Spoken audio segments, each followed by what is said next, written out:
Okay, welcome. It is a tremendous honor this evening as part of our program on life changes and life cycles to welcome an extraordinary Rav, an extraordinary Talmid Chacham and human being, Rav Elchonon Zohn Shlita.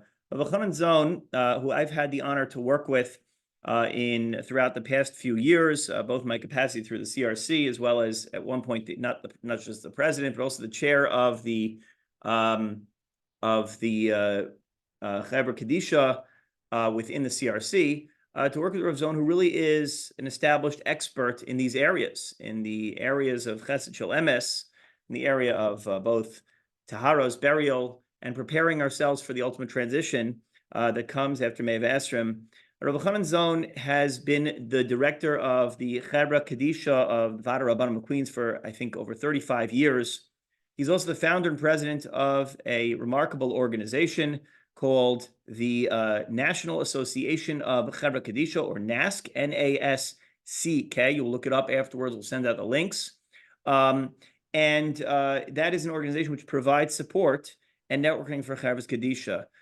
There are Rabbanim and lay leaders all over the world who call Rav Zohn at all hours throughout the week with critical shilos that pertain to this important component that is the ultimate part of all of our lives. And it is my absolute pleasure to welcome to our conversation tonight with Rav Elchonon Zohn. And I want to start. Rav Zohn, I just want to make sure we can hear you, and I'm going to spotlight your video. Can you hear us, Rav Zohn? Yes, I can. Okay. All right. Well, thank you for making the time. I know it's an hour later there in New York. So I want to start to frame this conversation with, I guess, just some underlying questions about maybe the guiding principles that underscore the traditions that we follow when someone passes away. Where does this come from? What's the source? What are the basic philosophies behind it in the way Judaism treats the very difficult parsha of death and burial? Okay, first of all, I think it's extremely important for people to know that burial is one of the mitzvahs in the Torah. It's not just an option, it's a requirement. The Torah teaches us that when a person was put to death by the court, and many of the people who were put to death were also hung on gallows afterwards, as a way of just being a discouragement for people to know that, God forbid, they do certain things, they will be punished. And so the Torah teaches us that that person who was a criminal and was on the gallows had to be removed before sundown and buried on that day. You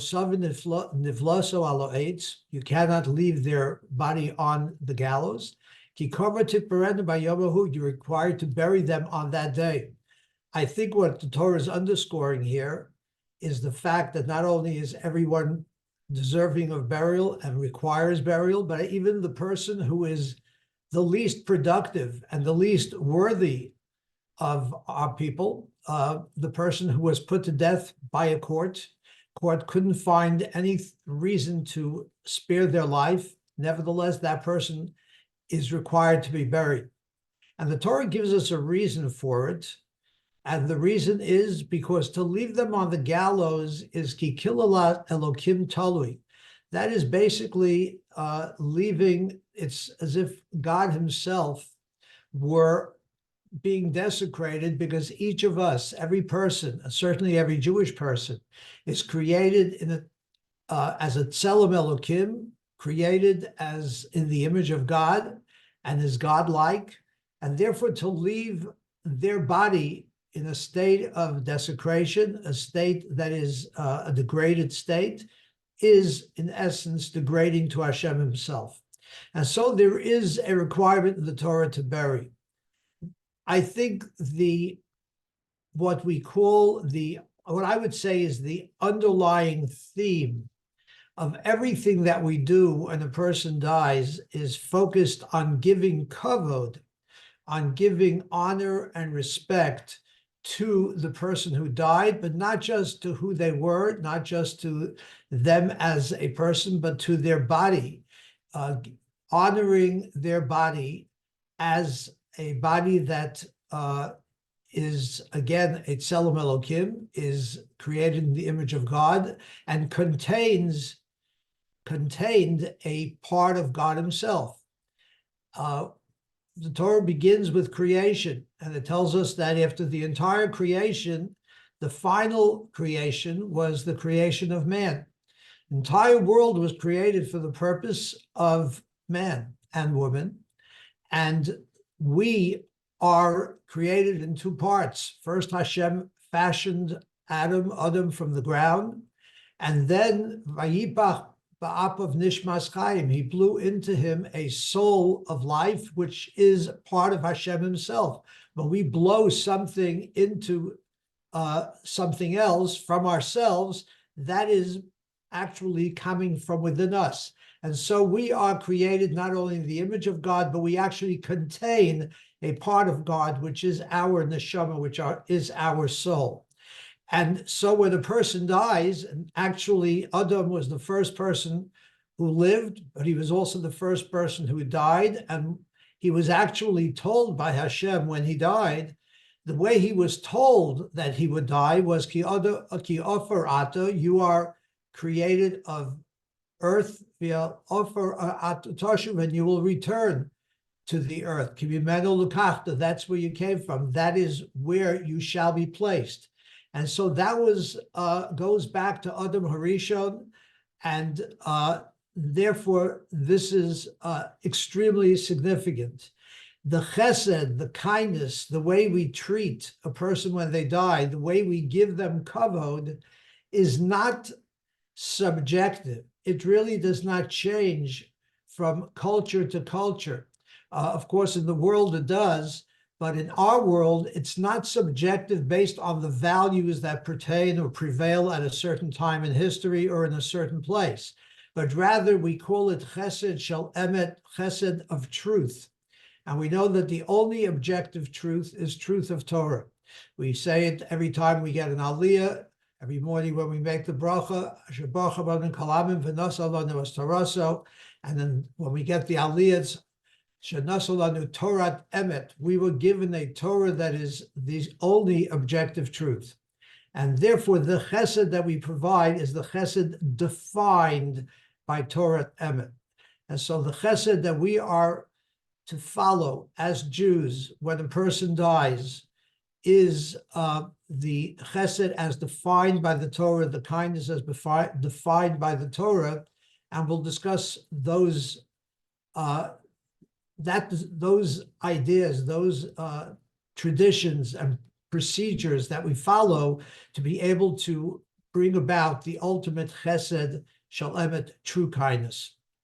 Rabbi Zohn, I think you framed that in a very important way. And if I could just recap one point that you said, and you correct me if I have it wrong, that is the term chesed, kindness, right? And we talk about different things that are thrown around, that are bandied around today, about being kind, about being good, about respecting people's wishes. And generally, society defines kindness and chesed based on whatever people want, right? However you want to be treated subjectively in that moment, that is kindness. But what you're suggesting is that chesed is actually a universal holy concept that the Torah dictates. Torah provides. What is chesed?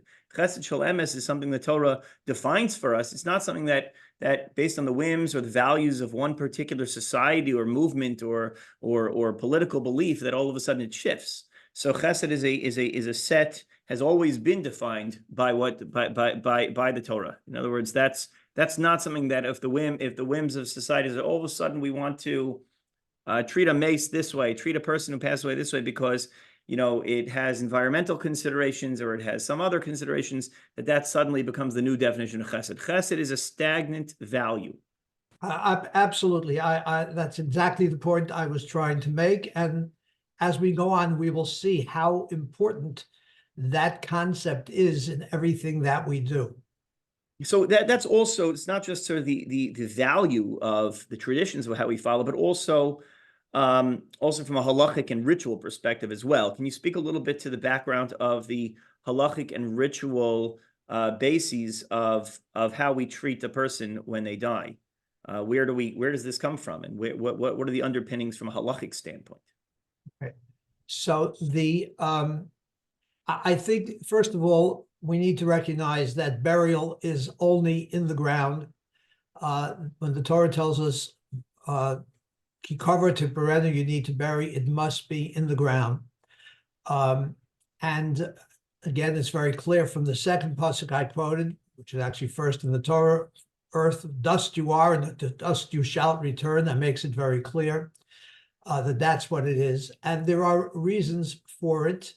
But the main concept that prevailed for the early part of history was that people were buried in the ground.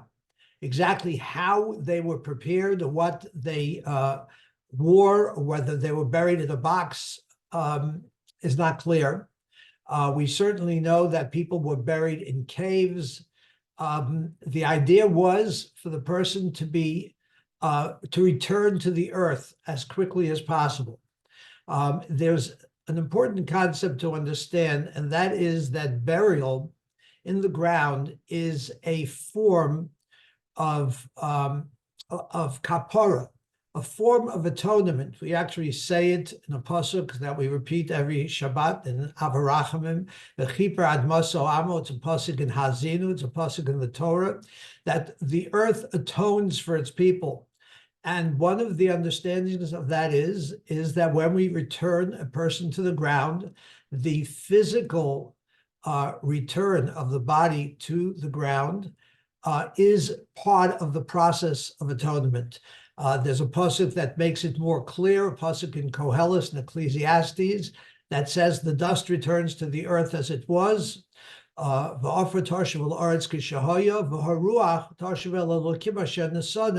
spirit, the neshama, returns to God who gave it. So there is a two-part process. The body returns to the earth, and the neshama returns to God. That was always true. We always buried in the ground. To what extent we buried in the ground as we know it today, or was it in caves, which we know those who may have visited Israel may have seen caves where great people were buried, which was actually in stone. But certainly it was underground and in the ground.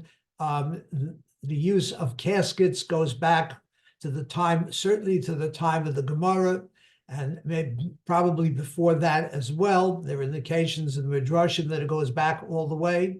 But certainly burial was constant. The minhagim that we follow today, to some extent, are a reflection of a period in our history, which the Talmud describes, where there was an emphasis on burying people with very expensive items. It was where the culture may have influenced how the burial took place, but people were buried with treasure. People actually buried with very expensive clothing, with jewelry and wealth. And the fact was that those who could not afford burial would leave relatives, would leave those whom they loved in the forest somewhere. They would hide them somewhere because they were just embarrassed to go through a burial that was not, at par with what people were doing around them. And so there was a takana from Gamliel. There was a statute that was accepted by the entire Jewish community that everyone is buried the same. Everyone is buried in a set of clothing called tachrichim, and everyone is buried in the same way. And so today we have exactly that. We bury everyone in an aron. At least here in Eretz Yisrael, we bury them without an aron, but here they are buried with a casket, with an aron, and they are buried in the ground. There's a process of preparing the body in advance, and that process is called tahara, which means its actual definition is tahara means purification. It is part of a process where we clean the body very carefully, and we then pour water over it, which is similar to a mikveh, similar to purifying a body in a mikveh, which we're all familiar with, as a purification that we follow at different times of the year. Women follow at different times of the month. And it is something that we do when a person dies. Where there is no mikveh, and actually throughout history for the last few thousand years, most of the time mikveh was not used. There was a certain amount of water that was poured over the body, which has the same power of being able to purify the person. And they are then dressed in a set of clothing which uniquely is almost identical throughout the Jewish world. Slight differences in the Sephardic community, in different parts of Europe, but almost identical in almost all of the Jewish community, and has been for probably, certainly many hundreds of years. But the concept of Tahara goes back all the way to the time of the Tanoim, the time right after Rabbi Gamliel. Hillel Hazokin was the first Tahara that was recorded. And the Tachrichim are really a very meaningful set of clothing. All of the different traditions that we follow reflect this concept of chesed shalemes, kindness defined by Torah, by truth, by our tradition. And all of these have very significant meaning. All of the minhagim, all of the traditions that we follow are very, very meaningful and based on very important fundamental concepts of our faith. So again, it's really the traditions as they developed, as we follow them today, really generally go back about 2,000 years to the time of Rabbi Gamliel. And as I said, it's burial in a set of clothes called tachrichim, which is a full set of clothing. And perhaps I'll expand on exactly what that is. And it is done, the body is cleaned, purified, dressed, put in a casket, and buried. Another very important, yeah. So maybe without getting too detailed, because it probably could take hours to go through the entire process of Tahara. But I think that a lot of people in the community, in the Orthodox community, who they're not involved in volunteering in the Chevra Kadisha, they've heard about people who do so. They don't really know what goes on at all. Sometimes even they are presented with either a donation or a request or a bill for a tahara, but they don't even know. They just know that there's someone who's going to be there. They're going to watch they don't really know that there's anything going on. So you spoke a little bit about mikvah, or maybe pouring the water from the mikvah. But if you can give us a little bit more of a description of who's involved, who volunteers, who should volunteer, and then what is the process, and when does it begin, when does it end, and when are you then prepared for burial? Okay, so I'm going to just back up a little bit, and I'm going to say one thing that's of great importance. But before, and in describing the Tahara process, but I just want to make one point that I think is very important, and that is that the requirement of burial also requires that it be done as quickly as possible. And sometimes in our world today, there are many reasons why we may want to delay a funeral. We're very busy. We have a lot of things going on. And sometimes even for greater numbers of family members to gather, when it's immediate family, we generally wait. But again, recognizing our belief that there is a neshama, there is a soul that has departed, and that soul continues to live. And for that soul being buried is extremely important. And what the neshama wants more than anything else at this time is to be able to move on. And there is a process. The body, as I said in that passage, the dust returns to the earth as it was, and the spirit returns to God who gave it. It's a two-step process. And the neshama wants to know that the body needs to know that the body has been returned to the earth in a respectful manner that is appropriate. And then it can move on and return to the next world and move forward. So it is very important to recognize that the Jewish view is to have a focus on the needs of that neshama at the time of death, more so than perhaps on the people all around, and that the requirement of immediate burial is something that is of extreme importance to the neshama, to the person whom we love so much. I think that's important. Having said that, I will begin by talking about the tahara as being a process that really begins from the time the person dies, and where the person is to be taken care of by members of the Jewish faith as much as possible, and frankly, by the perhaps most respected and most pious people in a community. We're just in the month of Adar. We just had the 7th day of Adar, of the first Adar, which is a day that Chevres Kadisha celebrate. And the reason they celebrate that day is because that was the day that Moshe Rabbeinu died. Moses died on that day and was buried on that day. Moses gave prominence to this mitzvah by carrying the bones of Joseph out of Mitzrayim to Israel. He was the one, the leader of the Jewish people, who took them out of Egypt, who gave them the Torah. He is the one that took the responsibility and the personal involvement of caring for the bones of Yosef. Moshe Rabbeinu was buried on Zion Adar by God. The last story in the Torah, God buries him on the mountain. So it tells us that the people, those involved with this mitzvah, really should be the greatest people we have. And in many communities, it was an honor and a privilege to be a member of a Chevra Kadisha.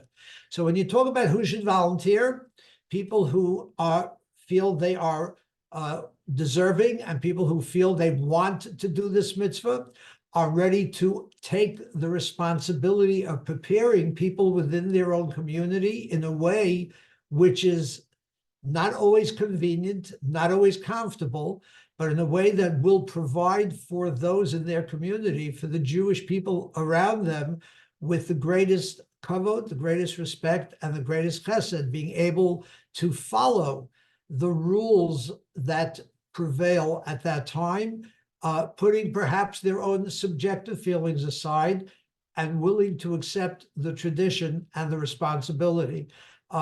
People involved in the Chevra Kadisha could be anyone. But as I said, in many communities throughout history, you had to be invited to join the Chevra Kadisha. In today's world, we're happy to have people who volunteer, but it's certainly something that should be seen as a privilege. And with every privilege comes responsibility. And the responsibility here is to follow the traditions that have been provided for us, to provide the honor that every Jewish person deserves just by being a member of our faith. The process itself, to get back to the question, is really from the time of death, a person should be taken care of as much as possible by Jewish people, because the neshama recognizes who is taking care of them and wants to be cared for by those who are closest to them and closest within their circle. So while it's not family, family actually should not be involved. In many communities, family will not be permitted into the Tahara room, even if they are members of a Chevra Kadisha. But certainly the greater Jewish family are the people that should be involved. And so we would remove the person from the home, from wherever they passed, to a funeral home. We provide a shomer. Traditionally, the shomer had a role where they kept the person from being attacked by animals. People were, when they died, they were put on the floor. That's where technically halacha says they should be placed. And the reason for that, there are many reasons. The main reason is because the floor is the coolest place. And up until the time not long ago where we had refrigeration, people were just put on the floor. And there were possibilities that animals or bugs, whatever, could attack the person. And therefore, there was a shomer that had to stay there constantly and make sure that they would not be desecrated in this way. Today, with refrigeration, the main reason why we have a shomer is because, again, the neshama recognizes, the neshama is aware of what is happening. we want the neshama to recognize that this person is still important to us. We haven't just left them, and so we stay with them. The tradition is to say Tehillim, to say Psalms, which gives comfort to the neshama. And so the process is one of watching the body, and then we prepare the body by cleaning it, washing it, just as we would wash ourselves before a holiday, before a great day. And this is the day that the neshama will transition to the next world and will stand before God.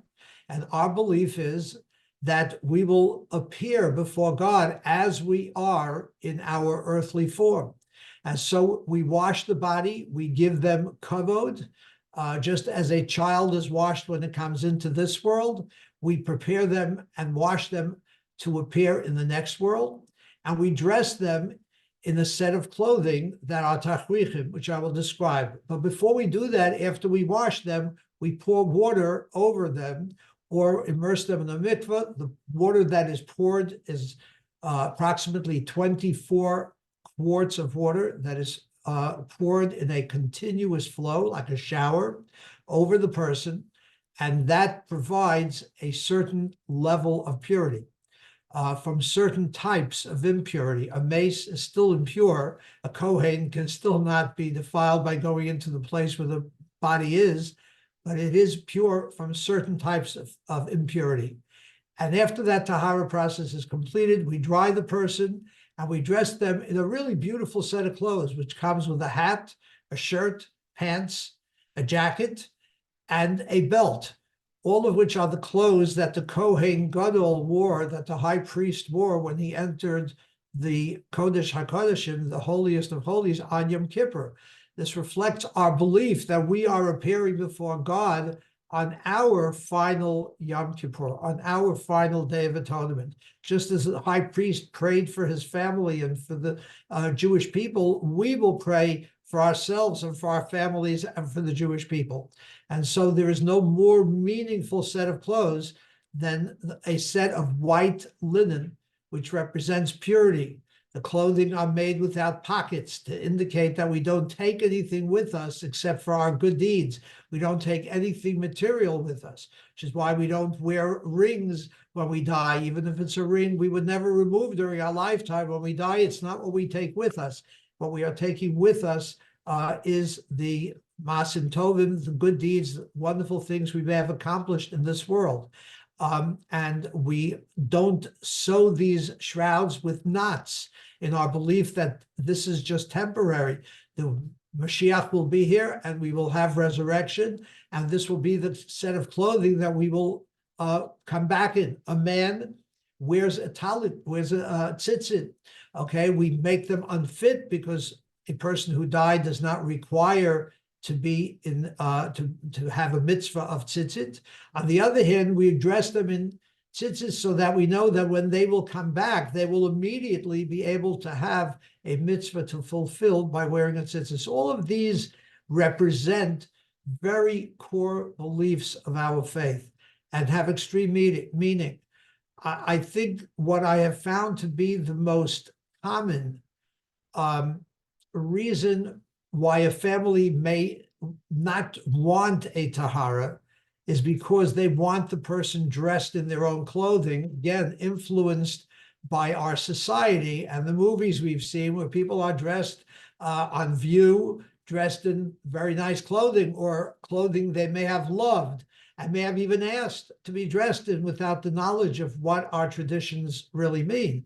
But the idea is there's no more meaningful set of clothes, if we understand where it comes from, than the set of tachrich and the clothing that we wear, which is the most appropriate way to prepare before God and to pray for ourselves and our families. Rabbi Zohn, you mentioned the meaningful clothing is the traditional garb, the traditional burial shrouds. I was, as we know, the times we're in are quite difficult, and this is tragically in Yonah D'Yom on a more regular basis in Eretz Yisrael these days.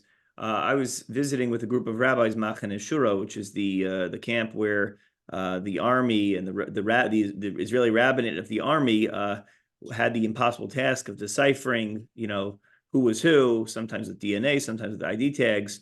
and then preparing for burial. And it was pointed out to us that that those who died al pi kiddush Hashem, those who die giving up their lives for the name of in the name of God, that they are buried in their clothing that they died in. Is that the tradition that you have? That is absolutely correct. And the reason is because there is no greater, I don't want to call it a badge of honor, if you will, but there's no greater act that a human can perform than to die al kiddush Hashem.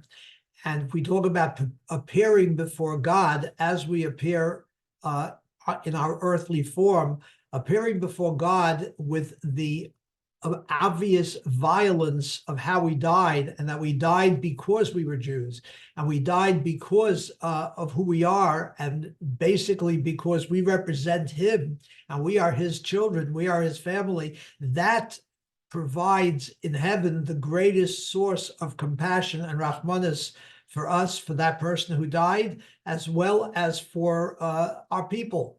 So for them, this is the greatest and most appropriate way to appear before God, is exactly as we died, with all of the violence and the horror still clearly visible. And so this was always true throughout history, where pogroms took place, or if a person was killed on the street by a non-Jew, that they were buried exactly as they were. Okay, that is absolutely the case. And is the case, obviously, unfortunately, in our very recent history as well, which also brings us, I think, to another point. And, the question, we spoke about burial being part of atonement, and the fact that burial is so important. And in a world where cremation is so prevalent today, I really believe that as many as 50% of all Jews today in the United States are being cremated. It's certainly not much less than that. And while in Chicago and New York, it might be a little less, when you go to California, it's probably over 70%. As in Texas, it's probably 60 or 70%. In Florida, it's well over 50%. Okay. But people, so I very often tell people that if you are not buried, you are denied so many of our beliefs, the idea of being able to stand before God as we should be, the fact that burial is a process of atonement, the fact that we believe that we will be resurrected as we are. And the question is, if someone is cremated, can that be the case? Well, what about the people who died in the Holocaust and were cremated? You're trying to tell me they won't be resurrected? Chas v'sholom. Just as we, when, God forbid, a Jew dies in a horrific way, the tradition is to leave them as is, because that's the greatest zechut for them and for the Klal Yisrael, for the Jewish people. A person who died al Kiddush Hashem and they are cremated against their will, those people will get up Tchias Hameis and they will be resurrected from nothing. There's no question. The Gemara tells us that. So we need to understand that. But for the person who has a choice to be able to make the proper choice and then to choose cremation, that's a very different story. And that's something that is really a great tragedy of our times, because for the people themselves, it's such a tragedy, not to mention their families and so on, but for themselves, it's a terrible, terrible tragedy. All right, if you, Rabbi Gelman, just ask us one question about that. If Yeah. a parent, I don't know if this is sort of off topic, but it's maybe somewhat related. A parent says, God forbid, they want to be cremated, and a child knows that's geneged halacha. Is a child allowed to defy the parents' wishes? And obviously, there's legal issues they have to worry about. But honestly, the legal issues are very, very slight. There is really nothing legally binding in the wishes of a parent that is legally binding. In other words, if a parent or anyone expresses a wish, those who choose to take care, those who dispose of their remains, have the right to change that. Okay, that is a fact. But from our perspective, the halacha is very clear that when a person chooses to cremate, they are choosing to hurt themselves. They may not realize that, and it may be coming from a source of ignorance or a lack of knowledge, or for whatever other reason. The fact is that it is very clear from halacha, from tshuvot, from responsa over the centuries, that we not only need not listen to them, but that we should not listen to them, because we understand how important it is and how painful it is to the neshama to be cremated rather than to be buried. And it is our, just as if someone would ask us to help them, to help by hurting them, by helping them commit suicide, for example, we wouldn't. Okay, even though that might be their wish, they might be in pain, and that might be their choice. It doesn't give us the right to do so. It's similar in that vein. That is the understanding. And people, unfortunately, are very affected. People ask me all the time, why are people cremating? Rabbi Gelman, you mentioned before the environmental reason, which is really fake news. And it's really absolutely untrue. This was 50 years ago, before we realized how much damage carbon does to the atmosphere. And there is an unbelievable amount of carbon and heat that is put into the air with every cremation. Fossil fuels, hundreds of gallons of fossil fuel that's burned in cremation every year. If you look into it, it's actually, they've realized this, and now the focus is on the use of space. We don't want to use too much space. We're using too much wood.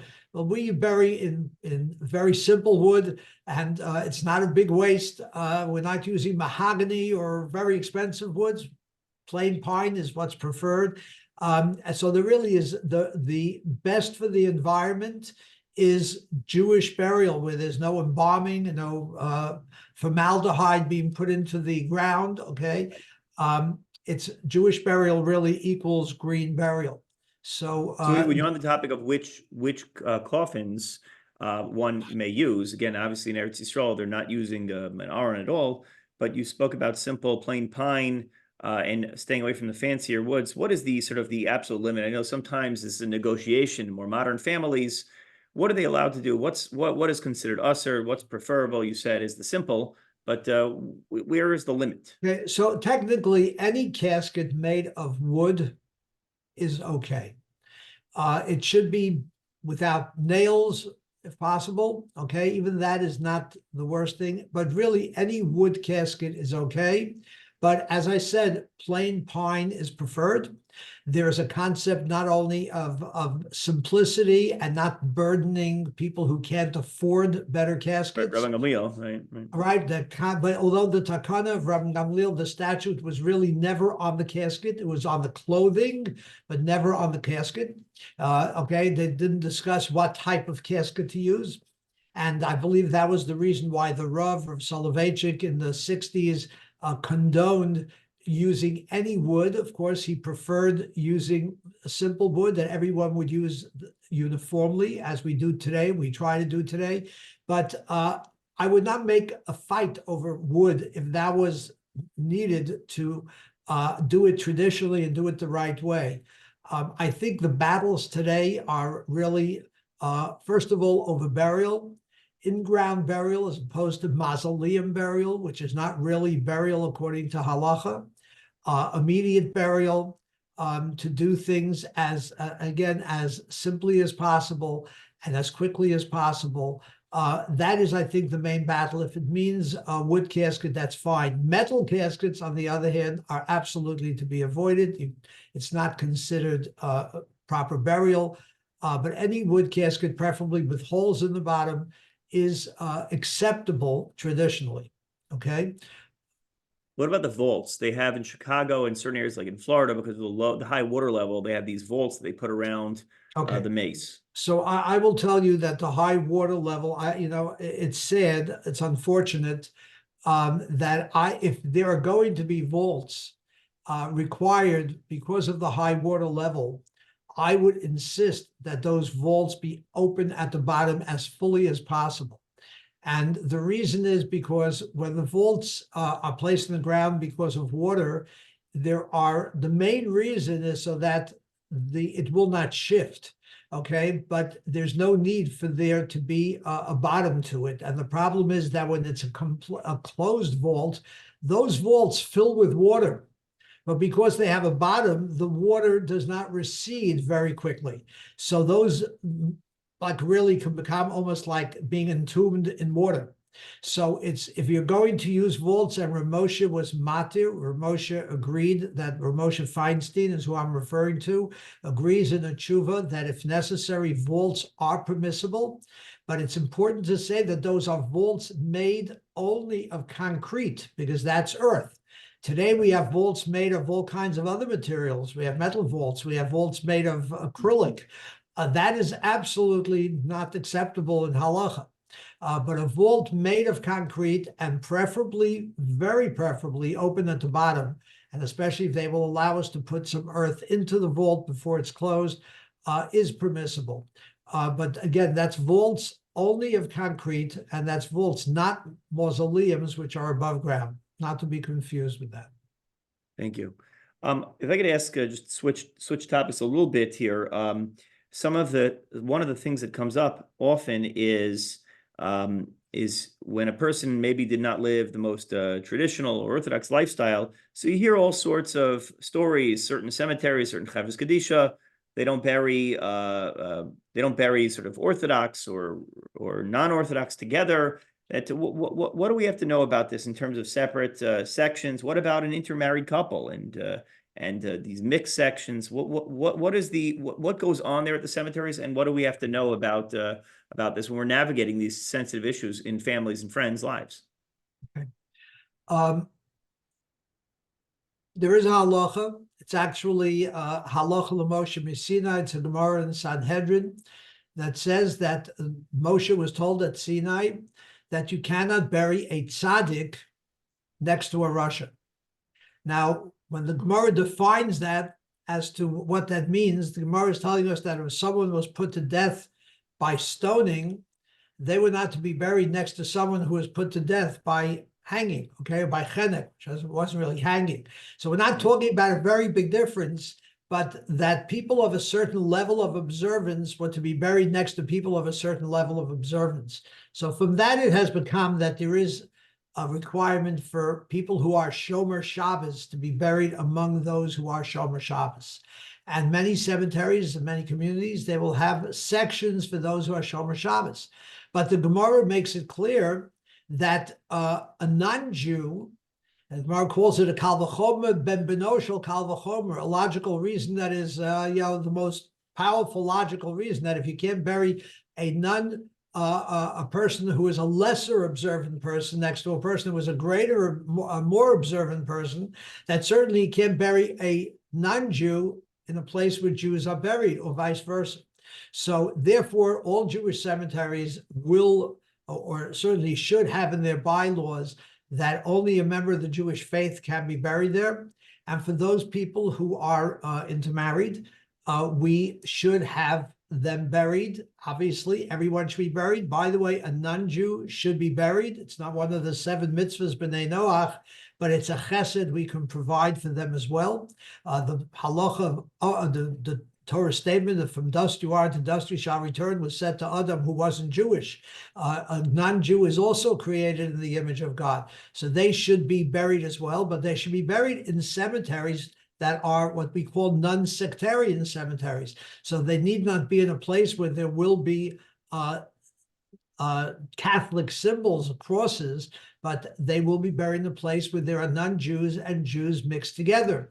There are Jewish cemeteries that have created sections that are separate within their confines that are for these intermarried couples. So in essence, you have a non-sectarian cemetery that is within the greater, broader framework of a Jewish cemetery, but it's in essence a non-sectarian cemetery created in a so-called Jewish cemetery. But these are serious halachot and things that should be followed as much as possible. Not always possible, especially within, you have family circles and family plots, but within a family, there are very broad ranges of observance. But certainly within those family circles, I think the line absolutely needs to be drawn where there are non-Jewish members of the family who have married in, to make sure that they are not buried within that family, within that circle. If I could just switch to one final topic, which I guess is not as final, but there are sometimes, I think I called you, we had a case of a surgery in the family. Sometimes organs have to be removed through surgery, and there's a question: what requires burial? How much of a person? How much of a mace? Blood? Is it? Someone has their colon removed. Someone has their but whatever it is, and the question is, or amputation, God forbid. What do we have to do when it comes to The burial? only real requirement, as brought in Halach and Shulchan Aruch, is a limb, which means that it contains flesh, sinews, gidin, muscle at least, but the tendons, if you will, and bone. So if you're removing a toe, that requires burial. A finger requires burial. Certainly a limb requires burial. But other than that, if it's just internal organs, according to most poskim, it does not require burial. There are some people who are very strict, and they want to bury, their kneecap that was removed for, knee replacement or whatever it might be. Generally, it is not required, does not require burial. There are some, as I said, who are more strict, but as a general rule, the most important thing that requires burial during our lifetime is a limb of one kind. It could be a digit, it could be a finger or a toe, but something like that does require burial. Internal organs generally do not. That being said, when a person dies, then there is an emphasis on every part of the person being buried, skin being buried, blood, which is part of the person. K'adam hu hanefesh, blood is part of who we are. We bury every speck of blood in the tahara process. We are very careful not to lose any blood, even when we're pouring water. We're not permitted to lose any blood, and if it's going to entail losing blood, we would not do that part of the process. Okay, so we learn how to cover the wounds if necessary and how to stem the flow of blood, but we are very careful not to lose blood, because once a person dies and there's a requirement of burial of that person, then every part of us becomes part of that requirement. And so internal organs are the same as anything else, and even blood is considered a part of the person that has to be saved.